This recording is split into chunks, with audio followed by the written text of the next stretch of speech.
Hello everyone, আজকের ভিডিওতে আমরা ভারতের অলিম্পিক জার্নি সম্পর্কে জানব। প্রথম অলিম্পিক শুরু হয়েছিল 1896 সালে গ্রিসের এথেন্সে, কিন্তু ভারত অংশ নিয়েছিল 1900 সালে প্যারিস অলিম্পিকে।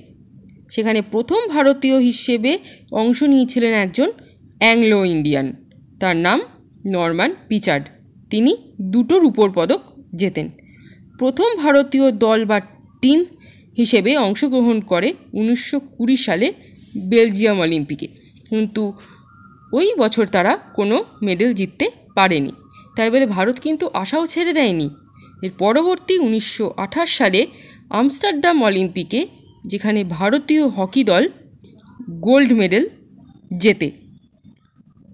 এরপর 1952 সালে হেলসিঙ্কি অলিম্পিকে রেসলার কেডি যাদব প্রথম ভারতীয় হিসেবে ব্যক্তিগত ইভেন্টে ব্রোঞ্জ পদক জেতেন। এরপর 2000 সালে কর্ণম মালেশ্বরী প্রথম ভারতীয় মহিলা হিসেবে ওয়েট লিফটিংয়ে ব্রোঞ্জ পদক পান।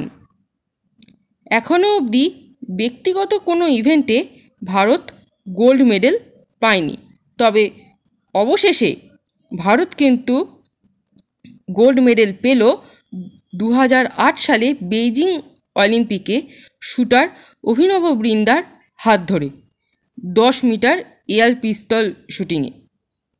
এখনও অবধি ভারতের সবথেকে ভালো পারফরমেন্স রয়েছে টোকিও অলিম্পিক 2020, যেখানে ভারত মোট 7টি পদক পেয়েছে, যার মধ্যে রয়েছে একটি গোল্ড মেডেল, যেটি পেয়েছেন javelin thrower Neeraj Chopra. Hopefully আসন্ন প্যারিস অলিম্পিকে 2024-এ আমরা এই রেকর্ড ভাঙতে পারব। Thanks for watching this video.